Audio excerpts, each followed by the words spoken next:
Vamos a la Escritura y vamos a ir a Hechos, el capítulo 2. Hechos, el capítulo 2, verso 42. Podríamos titular este mensaje "Una iglesia saludable o una iglesia llena del Espíritu Santo". Hechos capítulo 2, verso 42. Leemos la palabra de Dios de la siguiente manera: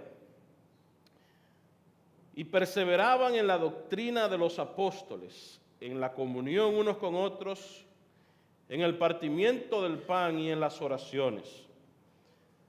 Y sobrevino temor a toda persona, y muchas maravillas y señales eran hechas por los apóstoles. Todos los que habían creído estaban juntos y tenían en común todas las cosas, y vendían sus propiedades y sus bienes, y los repartían a todos según la necesidad de cada uno. Y perseverando unánimes cada día en el templo y partiendo el pan en las casas, comían juntos con alegría y sencillez de corazón, alabando a Dios y teniendo favor con todo el pueblo. Y el Señor añadía cada día a la iglesia los que habían de ser salvos. Nueva vez oramos. Padre bendito y bueno, tú hablaste en el principio, hablaste hace muchos años y has seguido hablando a través de la historia. Y sabemos que en esta mañana vas a hablar. Vas a hablar porque así tú lo has prometido. Y tú vas a hablar, oh Señor, porque confiamos y creemos que al acercarnos a ti y abrir tu palabra, allí podemos encontrar lo que tú quieres que nosotros sepamos. Por eso vamos a ella. Ayúdanos, oh Señor, a hablar de tu palabra, no nuestras ideas. Tu pueblo quiere escuchar tu palabra en esta mañana y úsanos como instrumento para hablar acerca de ella. Así que en esta hora rogamos tu dirección y rogamos que tu Santo Espíritu descienda con poder y gloria en este lugar para que llene a cada uno de nosotros y para que nos ayude a entender las grandes verdades de tu palabra. En Jesús oramos y te damos gracias. Amén y amén. Rápidamente suena el teléfono. Jacinto está llamando al anciano Pablo porque tiene un problema y necesita ayuda. Jacinto le dice a Pablo: es con respecto a mi vida con Dios. Yo estoy decepcionado por muchas cosas que pasan en la iglesia a la que pertenezco. Estoy en una fase de autoservicio y ando buscando una iglesia perfecta donde pueda adorar a Dios, donde pueda orar y donde pueda ser enseñado. Me gustaría, Pablo, que tú me des algunas informaciones de las siguientes iglesias que te voy a hablar. Estoy pensando asistir a la iglesia de Corinto. ¿Sería perfecto, Pablo? Pablo le responde: mira, la iglesia de Corinto tiene grupos pequeños. Hay celos allí, contiendas, disensiones. Son inmorales y fornicarios, y cuando tienen peleas van hasta los tribunales. Sorprendido, Jacinto le pregunta: ¿y la iglesia de Éfeso? Mira, fue una iglesia fundada en la palabra, pero últimamente hay muchas personas sin amor en la misma. Entonces creo que voy para Tesalónica. Pablo dice: en Tesalónica hay algunos que caminan desordenadamente, no les gusta trabajar y se entrometen en lo ajeno. ¡Wow! Increíble, dice Jacinto. Voy para Filipo. ¿Qué tal, Pablo? Pablo le responde: mira, Filipo sería una buena opción si no fuera por dos hermanas que son chismosas. ¿Qué tú piensas? Entonces me voy a mudar a la iglesia de Colosas y buscaré a Dios allí. Mira, en Colosas el problema es doctrinal. Hay herejes que quieren menospreciar a la persona del Mesías. La cosa es tan crítica allí que también están haciendo culto a los ángeles. Dios mío, ¿y qué pasa si voy a Galacia? En Galacia hay creyentes que se muerden los unos a los otros. Y también hay quienes satisfacen sus deseos carnales. Madre mía, la situación es difícil realmente. Y Jacinto le dice a Pablo, ¿sabes? Pensé ir a sentarme a la iglesia en Jerusalén, pero está llena de prejuicios con los gentiles. He oído que allá hay muchas murmuraciones y hay creyentes de doble cara. Hasta matrimonios que se ponen de acuerdo para engañar al pastor. ¿Es cierto todo eso, Pablo? Y Pablo le responde, ciertamente, así es, Jacinto. ¿Y qué puedo hacer, Pablo? Es simple. La iglesia es imperfecta, pero Dios la está trabajando. Entonces, te doy un consejo. No busques la iglesia perfecta, sino busca al Dios perfecto en una iglesia imperfecta.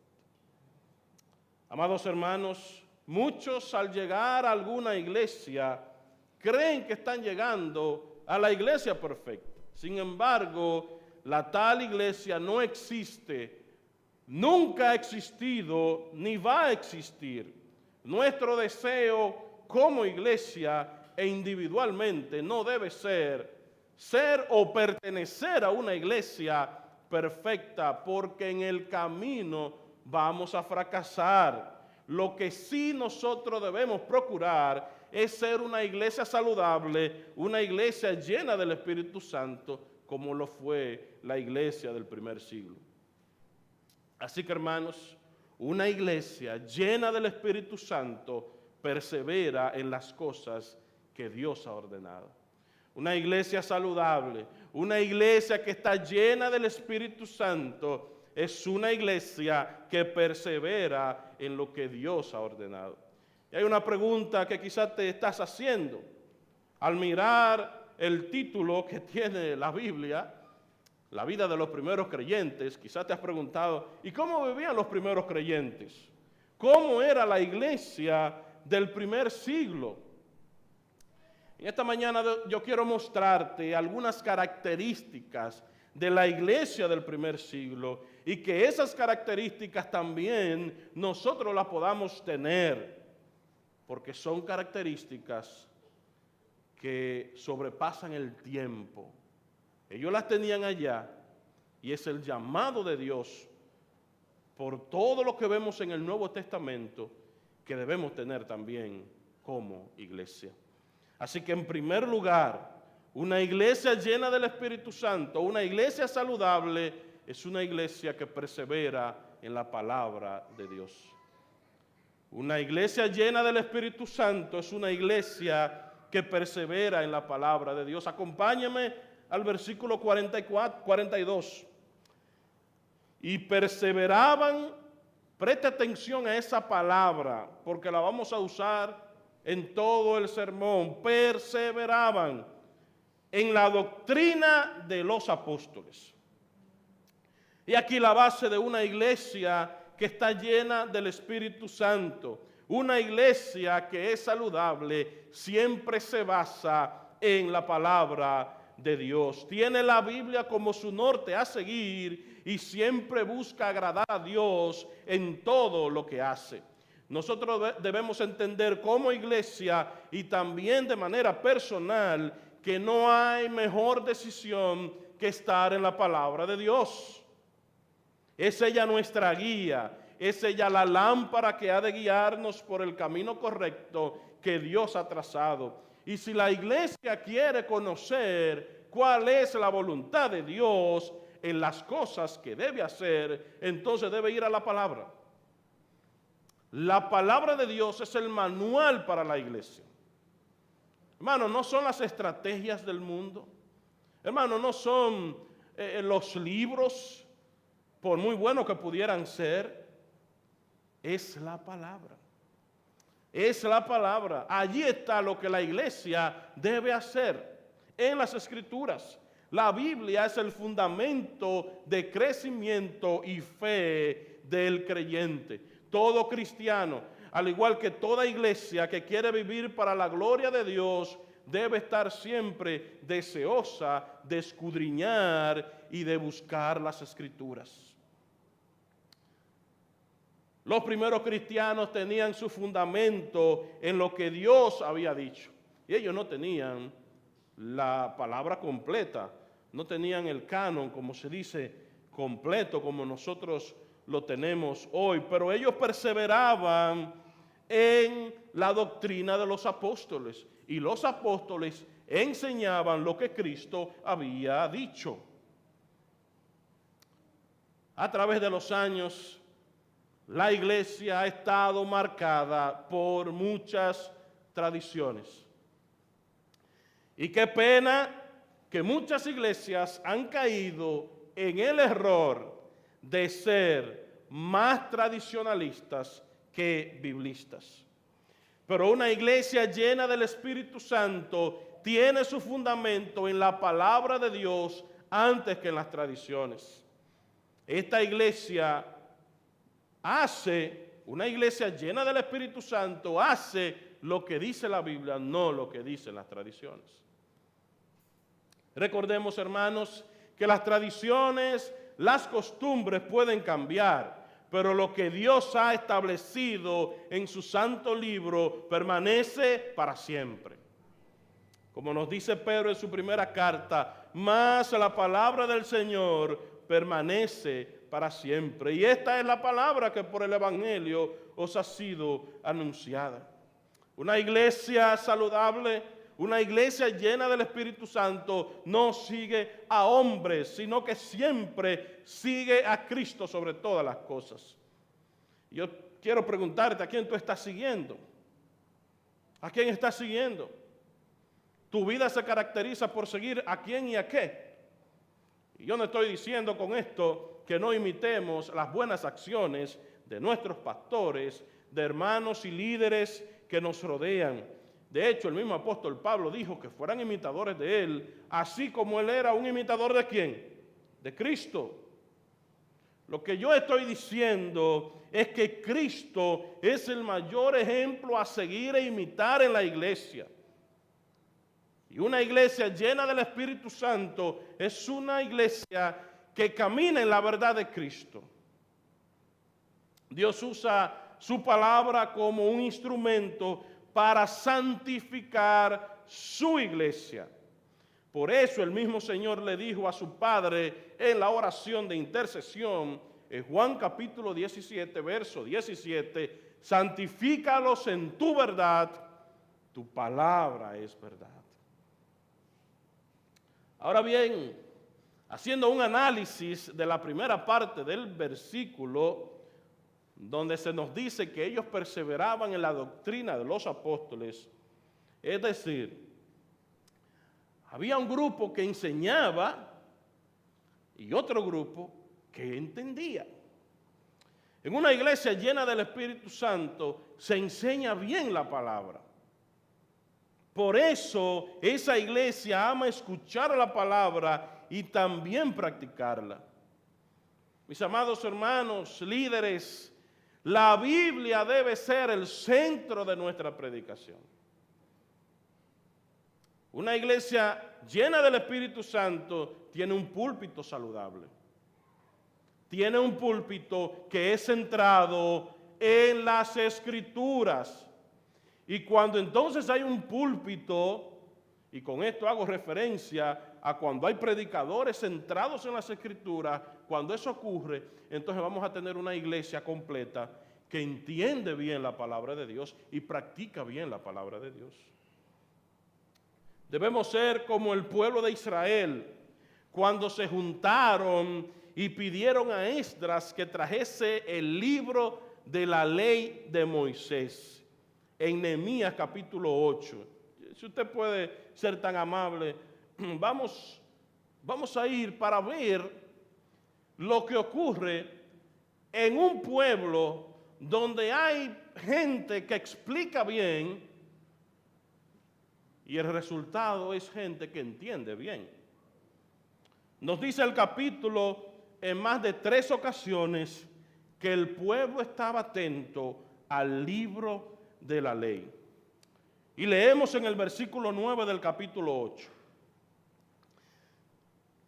Y Nehemías, vaya conmigo, Nehemías 8, 9. Y Nehemías, el gobernador, y el sacerdote Esdras, escriba, y los levitas, que hacían entender al pueblo.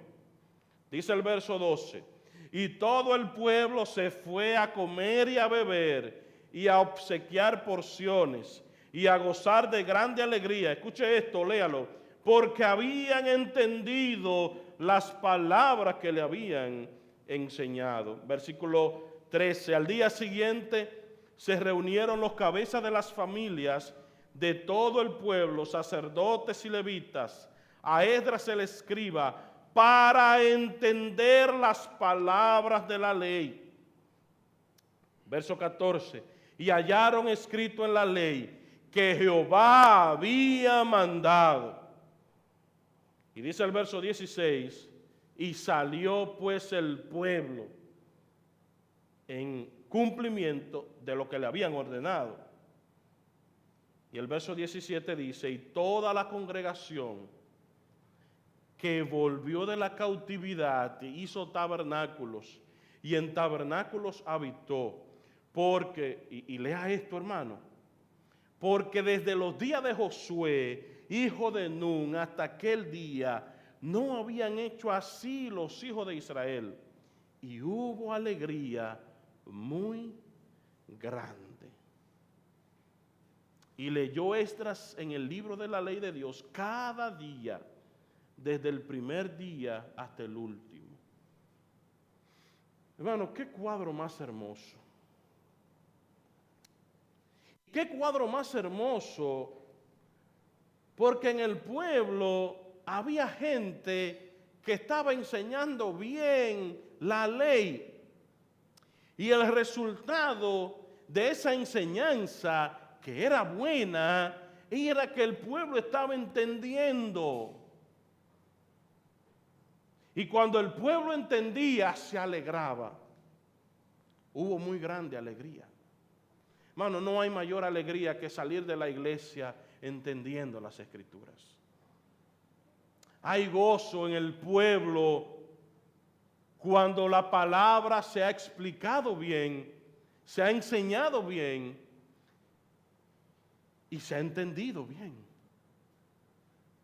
Nosotros no estamos llamados a hacer que la gente salga extasiada de la iglesia, que salga como una vez fue hace muchos años a la iglesia un predicador que cuando decía grandes verdades le decía a la iglesia: échese aire en la cabeza, en el cerebro, haciendo referencia a que él había dicho tantas cosas grandes que el cerebro se le podía fundir. Hermano, ese no es el propósito. El propósito no es que de la iglesia salgamos con muchas informaciones, sino que salgamos con la palabra en nuestro corazón para entonces practicarla. Ha servido de poco que aquí nos paremos a enseñar, nos paremos a predicar y que la iglesia no entienda y que al final salga diciendo: ajá, ¿y qué voy a hacer yo con eso que él dijo? Por eso, mis hermanos, es la palabra. Cuando el pueblo entendió, se gozó, porque habían entendido la ley. Una iglesia llena del Espíritu Santo es una iglesia que, escuchando la palabra de Dios una vez, también lo hace continuamente a través de su existencia. Y tal iglesia está compuesta de individuos que escuchan la palabra de Dios, continúan escuchándola y siempre son transformados y reformados por esta, constantemente siendo limpiados y santificados por las Escrituras. Una iglesia llena del Espíritu Santo cumple su rol de evangelizadora y discipuladora. Eso es perseverar en las Escrituras. Y una iglesia llena del Espíritu Santo que persevera en las Sagradas Escrituras es una iglesia que siempre se centra y predica la palabra de Dios, no importando cómo reaccionan los demás. Hay iglesias que por temor a lo que dirán algunos hermanos no aplican algunos principios bíblicos. Tengo miedo de que fulano se vaya de la iglesia. Tengo miedo de que se arme un problema en la iglesia. Hermano, no importa el problema que se arme en la iglesia, si es por estar centrado en las Escrituras, que se arme. La palabra de Dios se va a encargar de poner todas las cosas en orden. Es mejor estar bien con Dios que con los hombres. Y una iglesia saludable es una iglesia que disciplina con las Escrituras cuando hay que disciplinar. Una iglesia llena del Espíritu Santo que persevera en las Escrituras es una iglesia que consuela, es una iglesia que da ánimo a sus miembros, pero también aplica la disciplina cuando hay que aplicarla. Y aplica todo el consejo de Dios. Eso es perseverar en las Escrituras. Y es una iglesia que sus miembros viven centrados en las Escrituras. ¿Por qué? Porque tiene un modelo de liderazgo bíblico que se centra en las Escrituras y por ende toda la iglesia asume el compromiso de vivir centrado en la palabra. Nosotros oramos, hermanos, para que esta iglesia sea una iglesia que al estudiar la Biblia, que al comprenderla, que al practicarla, Dios sea glorificado y que esa misma palabra sea el centro de nuestras reuniones, de nuestras actividades y de nuestras vidas de hogar también. Que donde quiera que vayamos, nosotros vivamos centrados en las Escrituras. En segundo lugar, una iglesia llena del Espíritu Santo, una iglesia saludable, persevera en la comunión fraterna. Dice la parte B del versículo, y recuerde lo que le dije, y si usted une el perseverar del comienzo, podemos decir, y perseveraban en la comunión unos con otros. Cuán importante es que la iglesia permanezca unida. Estos primeros creyentes perseveraban en la comunión unos con otros y tenían en común todas las cosas. Lucas, quien está escribiendo este libro, no nos quiere decir que tener en común todas las cosas signifique que ellos vivían juntos, que vivían varias familias en una casa. Eso no es lo que quiere decir el texto, que nosotros debemos aplicarlo hoy, para que no vayamos a decir que ahorita varias familias tienen que mudarse juntos, que tienen que compartir la casa. Lo que ocurre con esta iglesia del primer siglo, y esa frase importante, tener en común todas las cosas, era que ellos estaban unidos en mente, en propósito y en acción. En vez de aferrarse a sus propias posesiones, ellos estaban dispuestos a usarla en cualquier momento para suplir las necesidades de los demás. Una iglesia saludable es una iglesia que practica el compañerismo, el amor unos con otros. Los cristianos estamos llamados a ser compañeros. Y un compañero es uno que ayuda. Nuestro llamado es el ayudarnos los unos a los otros, el soportarnos los unos a los otros. Lamentablemente hay iglesias donde no se practica el amor. Hay iglesias llenas, hay iglesias llenas de dinero, hay iglesias llenas de gente, hay iglesias llenas de vehículos, hay iglesias llenas de muchas cosas, pero que están vacías de amor. El amor debe estar presente en todo nuestro peregrinaje cristiano. Y esa palabra ahí, amor, comunión, perdón, que usted yo sé que la ha escuchado muchísimo, la palabra koinonía en el original. Y esto lo que significa es compartir, participar en los privilegios y actividades espirituales que tenemos los creyentes.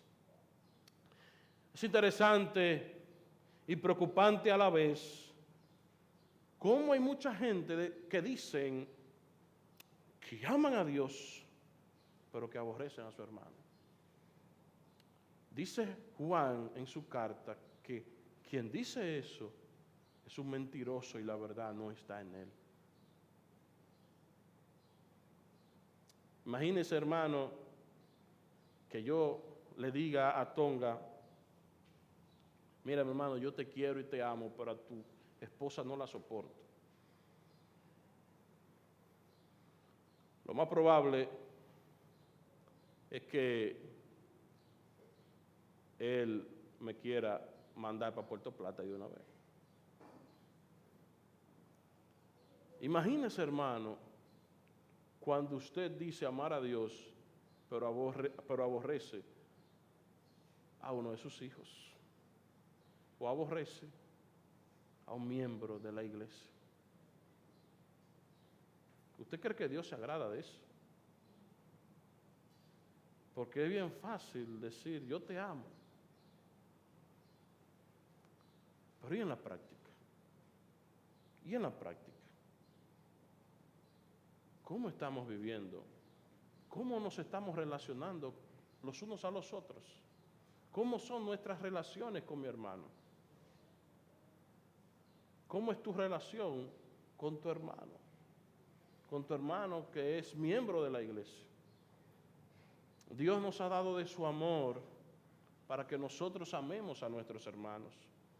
Dice Juan que nosotros tenemos este mandamiento de él: el que ame a Dios, que ame también a su hermano. Pero fíjense lo que nos dice el verso 44 y 45, para que entonces podamos entender más ampliamente y de manera práctica que es tener en común todas las cosas. Dice el verso 44, todos los que habían creído estaban juntos y tenían en común todas las cosas, y vendían sus propiedades y sus bienes y los repartían a todos según la necesidad de cada uno. Vendían sus propiedades y sus bienes y los repartían a los que más necesitaban. Esto nos indica que ellos vendían sus cosas para ofrecer el dinero a los más necesitados de la iglesia. Si nosotros leemos Hechos, el capítulo 4, verso 32, allí mismo Lucas nos dice: y la multitud de los que habían creído eran de un corazón y un alma, y ninguno decía ser suyo propio nada de lo que poseía, sino que tenían todas las cosas en común. Y con gran poder los apóstoles daban testimonio de la resurrección del Señor Jesús, y abundante gracia era sobre todos ellos. Miren lo que dice el verso 34, así que no había entre ellos ningún necesitado, porque todos los que poseían heredades o casa las vendían y traían el precio de lo vendido y lo ponían a los pies de los apóstoles, y se repartía a cada uno según su necesidad. Entre el pueblo, entre los primeros creyentes, no había ningún necesitado. Usted leyó eso, hermano, usted lo escuchó. No había ningún necesitado, porque los que tenían traían sus posesiones a los pies de los apóstoles y repartían a cada uno según su necesidad. Este acto sacrificial demuestra la abnegación de sí, la muerte del egoísmo, porque decían que su propiedad no era de ellos. Dios se la había dado para ser buenos administradores. Ellos entendieron que lo que ellos tenían le pertenecía a Dios. Pero fíjense que ellos comprendían lo que estaban haciendo. Ellos no lo hacían por emocionalismo, no lo hacían por obligación, ellos lo hacían voluntariamente y con mucho amor. Fíjense que los apóstoles no le decían, miren, vendan todo y a las 3 de la tarde deben de traer todos los cuartos aquí. Los apóstoles no hacían eso. Ellos voluntariamente traían sus posesiones para cubrir las necesidades de los, valga la redundancia, necesitados. ¿Y qué nosotros estamos haciendo, mis hermanos? ¿Qué tú estás haciendo? ¿Cómo estamos nosotros, cómo está esta iglesia mostrando la verdadera comunión que Dios manda? ¿Qué tú estás haciendo con el más necesitado? Y el texto no nos está diciendo que al salir de este lugar vamos a vender nuestras casas, que tú vas a ir a una agencia, le vas a poner un se vende a tu vehículo, lo vas a vender y vas a traer el dinero aquí, o que tú vas a vender tu casa. Eso no es lo que el texto nos está enseñando. La aplicación práctica que nosotros podemos sacar de este pasaje y lo que Dios nos está enseñando es que debemos ser personas dadivosas, personas que ayudemos al más necesitado, que extendamos la mano del que más lo necesita. ¿Y cómo nosotros podemos ayudar a nuestros hermanos? ¿Cómo tú y yo podemos mostrar ese amor del que habla la Biblia? En primer lugar, orando por mi hermano, dando palabras de consuelo, haciendo aportes económicos a hermanos de la iglesia cuando sea necesario. Una iglesia llena del Espíritu Santo es una iglesia que vela por las necesidades de sus miembros. Hermanos, hay gente que no necesita que tú le ayudes con tus recursos económicos porque ellos tienen, pero quizás necesitan tu visita. Quizás necesitan una palabra de consuelo y de ánimo, que le llame, que vayas a su casa. No siempre es lo económico lo que la gente necesita. La mayor necesidad es el Evangelio. Y aún hay gente en la iglesia que necesita escuchar el Evangelio. Y Dios te puede usar para llevarle el Evangelio a una persona que lo necesita. Nosotros estamos llamados a imitar a estos hermanos del primer siglo que determinaron proveer para las necesidades. Cuando nosotros ayudamos a nuestros hermanos, servimos al Señor, estamos sirviendo al Señor. Una comunidad de creyentes que se aman los unos a los otros, se reunirán para compartir, para animarse, hermano, hasta para comer. Dice el texto que ellos partían el pan en las casas. En otras palabras, ellos compartían recursos económicos. Estos hermanos vivían gozosos porque ellos tenían su mirada puesta en Cristo y nada más. Puede decirse de esta iglesia que es una comunidad de gracia que vela por las necesidades de sus miembros. Y no pensemos No cometamos el error de pensar en qué están haciendo los líderes. Primero pensemos en qué estamos haciendo nosotros, en qué estamos haciendo cada uno de los que está en esta iglesia. Es fácil tirarle todos los problemas a los líderes. Es fácil, cuando algo no está saliendo bien, culpar a los líderes. Y es fácil decir, eso es trabajo de los líderes, que lo hagan ellos. Es trabajo de todos. El trabajo de todos. No solamente de los líderes. La vida cristiana debe ser llena de comunión, de compartir el uno con el otro. Mira, hermano, nosotros compartimos el mismo Señor, compartimos la misma guía para la vida, compartimos el mismo amor por Dios, compartimos el mismo deseo de adorarlo, compartimos las mismas batallas, lloramos juntos, compartimos las mismas victorias, reímos juntos, nos gozamos juntos, compartimos el mismo trabajo de vivir por Él y compartimos el mismo gozo de comunicar el Evangelio. Amemos a nuestros hermanos, ayudemos a nuestros hermanos y así cumplimos el mandamiento del Señor.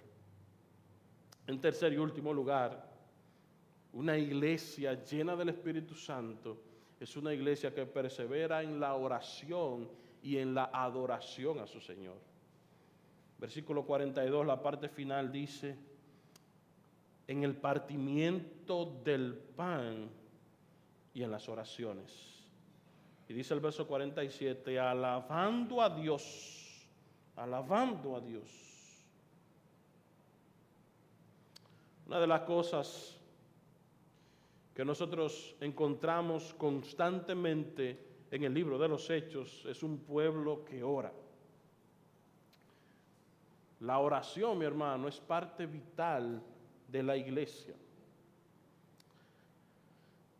La iglesia de los primeros apóstoles era una iglesia de oración, una iglesia que perseveraba constantemente en la oración. Oraban en las casas, cada uno con su familia, pero oraban en el templo. Hechos capítulo 3, verso 1 nos dice que Pedro y Juan subían al templo a la hora novena, a la hora de la oración. Es aproximadamente a las 3 de la tarde. Ellos tenían un tiempo para orar. ¿Y sabes qué? Hay muchas iglesias que quieren ver muchos milagros. Hay iglesias que quieren ver las maravillas de Dios. Hay iglesias que quieren ver el Espíritu Santo derramado y obrando en el pueblo, pero no quieren orar. Pero no quieren orar. ¿Y cómo está el tiempo de oración? Malo. Dijo alguien, ¿tú quieres avergonzar a alguien? Pregúntale cómo está su tiempo de oración. Nunca oramos lo suficiente. Por más que oremos, nunca oramos lo suficiente. Hay personas que no oran en las casas, que no oran con la familia y mucho menos quieren asistir al culto de oración. Los servicios de oración es el servicio más vacío que tiene la iglesia. Y eso es porque nosotros hemos entendido o no le hemos dado la importancia que la oración requiere. El verso 43 nos dice que muchas señales y maravillas eran hechas por los apóstoles. Y en Hechos 4 nosotros leemos ahorita, el verso que leímos ahorita, que con gran poder los apóstoles daban testimonio. Pero ¿por qué ocurría esto? ¿Por qué la iglesia era una iglesia que se veía muchas señales, muchas maravillas?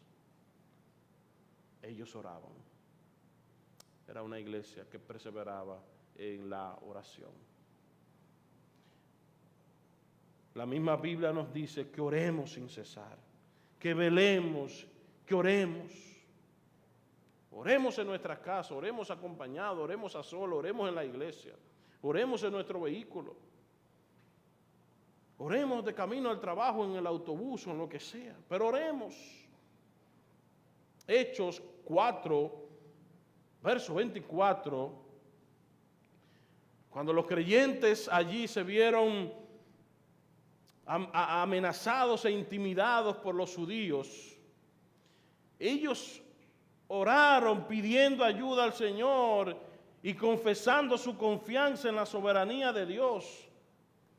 Por otro lado, cuando los creyentes estaban siendo perseguidos y necesitaban sabiduría, Santiago les exhorta a orar para que Dios les ayudara a tener sabiduría en medio de las pruebas. En Hechos, el capítulo 12, nosotros podemos ver que el rey Herodes apresó a algunos de la iglesia con el fin de maltratarlos y dio muerte a Jacobo. A Jacobo, el hermano de Juan. Y viendo que esto le gustó a los judíos, que Jacobo fuese muerto y esa persecución, y para congraciarse con ellos, también arrestó a Pedro, el líder de la iglesia hasta ese momento. Pero mientras Pedro se encontraba en la cárcel, nos dice Lucas, y a mí me encanta como Lucas dice, la iglesia, mientras Pedro estaba preso, la iglesia oraba constante y fervientemente a Dios por él. La iglesia estaba orando constante y fervientemente por Pedro, que estaba preso.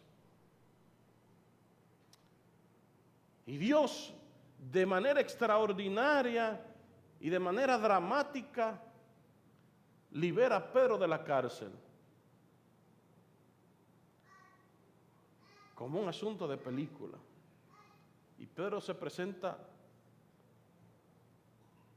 a una casa y allí abre la puerta una joven llamada Rode. Y le dice a la gente, Pedro, aquí está Pedro. Pero ellos no creían que eran Pedro. Ellos estaban orando, pero no creían que Dios podía hacer el milagro de librar a Pedro. Y a nosotros nos pasa igual en ocasiones. Estamos orando, pero no creemos que Dios puede hacer el milagro. Y nos pasa como lo que estaban en la casa. Pero Pedro está preso. Pedro está preso y está bien guardado. ¿Cómo es posible que esté en la casa, que esté en la puerta ahí? Hermano, cuando nosotros oramos, debemos creer que Dios lo puede hacer. Y Dios lo puede hacer porque Él es soberano, porque Él es el Dios que trasciende. Y Dios puede hacer grandes cosas cuando el pueblo ora. Obviamente que nosotros no debemos orar queriendo torcer el brazo a Dios. Mira, Señor, yo oro, pero si tú no me das esto, tenemos problemas. Tú sabes, Señor, que yo tengo días orando. Tengo días, mira, Señor, que me levanto a las 3 de la mañana a orar. Entonces, después de que yo termine de durar un mes orando, yo no quiero que tú me vengas con cuentos y que no me va a dar o a ponerme a esperar. Hermano, cuando nosotros oramos, estamos mostrando que dependemos de Dios. Cuando nosotros no oramos, le decimos al Señor, tú no me importas. Pero cuando nosotros oramos, estamos reconociendo que Dios es soberano y que Él puede hacer lo que Él quiere. Hermano, Dios puede hacer el milagro. Si estamos orando, si tú estás orando por una petición en especial y tú lo ves difícil, como la iglesia estaba orando fervientemente y constantemente por Pedro, pero se impresionan cuando ven a Pedro suelto, no lo creían. Hermano, tú estás orando por alguna necesidad. Cree que el Señor puede hacer un milagro. Y si el Señor hace la obra y hace el milagro, alábalo. Y si no lo hace, también alábalo. Y hay una gran lección para la iglesia de hoy, que tanto tiempo pierden cosas sin importancia. Mientras nosotros deberíamos estar orando constantemente y fervientemente, estamos distraídos en otras cosas. Estamos distraídos en otras cosas. ¿Cuánto nosotros necesitamos orar? Oremos, oremos, oremos. Oremos, mis hermanos. También la iglesia ha de perseverar en la adoración. Y hay una parte importante que Lucas menciona que es parte de la adoración a Dios, y es el partimiento del pan. Como muchos escritores han dicho, el partimiento del pan del verso 42 se refiere a lo que nosotros conocemos como la comunión, y el partimiento del pan del versículo más adelante se refiere a compartir comida, como compartir alimento, como veíamos ahorita. Pero es necesario, hermano, que la iglesia persevere en el partimiento del pan. Y no importa si la iglesia lo hace una vez a la semana, los domingos, o si lo hace una vez al mes, o si lo hace cada cierto tiempo. Lo importante es que podamos también tener este tiempo de partimiento del pan, porque fue una ordenanza directamente por el Señor. Porque cuando nosotros partimos el pan, nosotros estamos anunciando la muerte del Señor hasta que Él venga. Hasta que Él venga. Cuando nosotros participamos del partimiento del pan, estamos apuntando al glorioso regreso de Cristo, que no sabemos cuándo será ni cómo será, pero Él vendrá. Hermanos, cuando una iglesia persevera en esto que hemos visto en esta mañana, en la palabra, en la comunión, en la oración y en la adoración, gozará del favor y la estima del pueblo. Alabando a Dios, dice el verso 47, y teniendo favor con todo el pueblo. Otras versiones dicen, y gozando de la estima del pueblo. Era una iglesia de la que el pueblo hablaba bien. Usted seguro ha escuchado de iglesias que la gente de alrededor ni quieren saber. Ni quieren saber de esa iglesia. Y la gente lo invita, mira, y yo ir a esa iglesia, tú estás loco. Yo sé que esta iglesia no es así. Que esta iglesia goza de la estima del pueblo. ¿Por qué? Porque persevera en las cosas que Dios ha ordenado.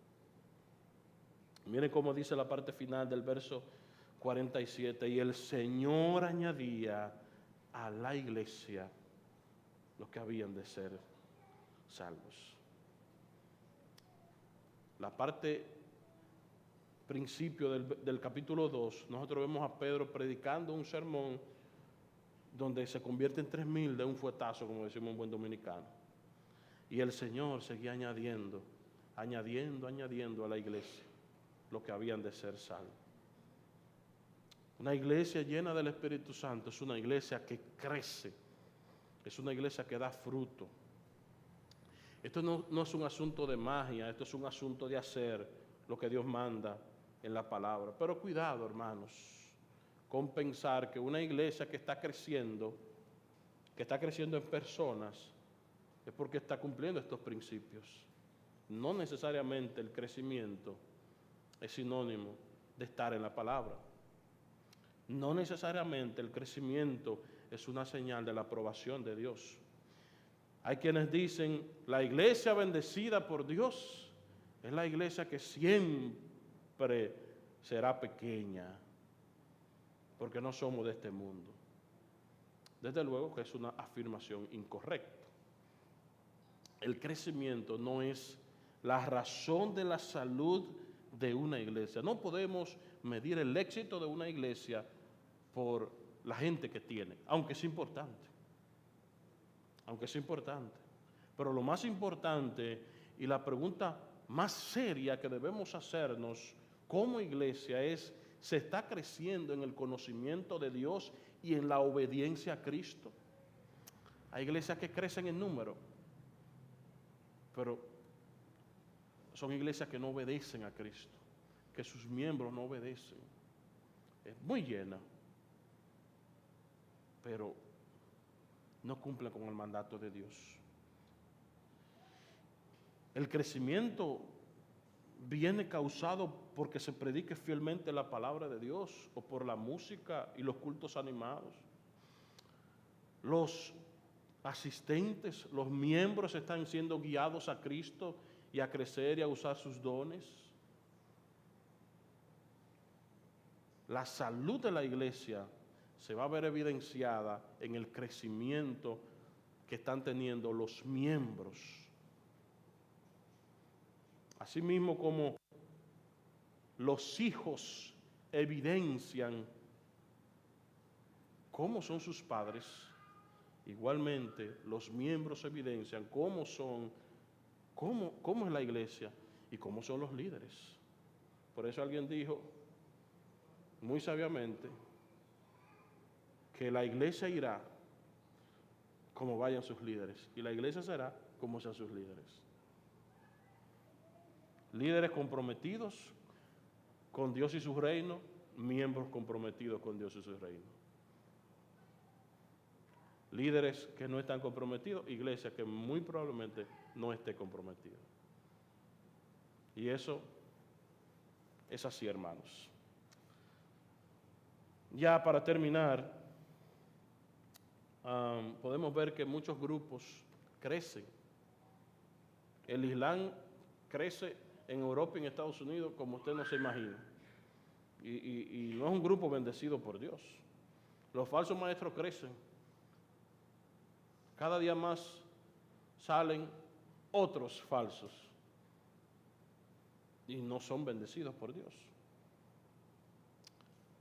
Pero una iglesia que persevera en la palabra, una iglesia que persevera en la comunión fraterna y que persevera en la oración y en la adoración a su Señor, esa es verdaderamente una iglesia que crece.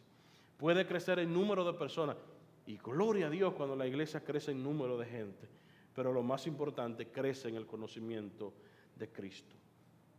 Seamos una iglesia fiel a Dios, que esta iglesia siga siendo fiel a Dios, como sabemos que la ha sido. Que esta iglesia siga practicando los principios de las Escrituras para que pueda ser siempre una iglesia para la gloria de Dios. Que esta iglesia que ha de mantenerse, si esta iglesia ha de mantenerse por 20, por 30, por 40 años, y si Dios se le da la bendición, y así esperamos, de ser trasladados a un nuevo templo, que sea perseverando en la palabra de Dios. Termino con esta frase y este versículo. Jim Geggs dijo en una ocasión, la iglesia debe llegar a ser un organismo maduro mediante el proceso de edificación, de modo que se convierta en un testigo dinámico para el mundo y así honre y glorifique a Dios. La iglesia es un organismo único, se edifica y llega a la madurez en la medida que cada miembro funcione.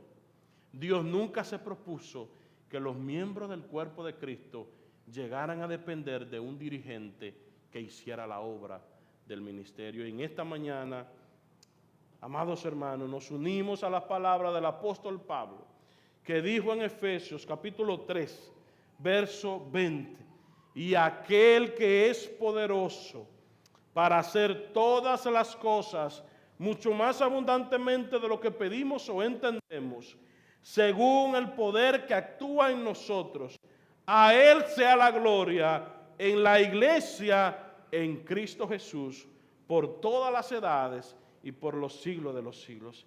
Y la iglesia en esta mañana alaba y glorifica el nombre del Señor. Que esta sea una iglesia que continúe siendo llena por el Espíritu Santo.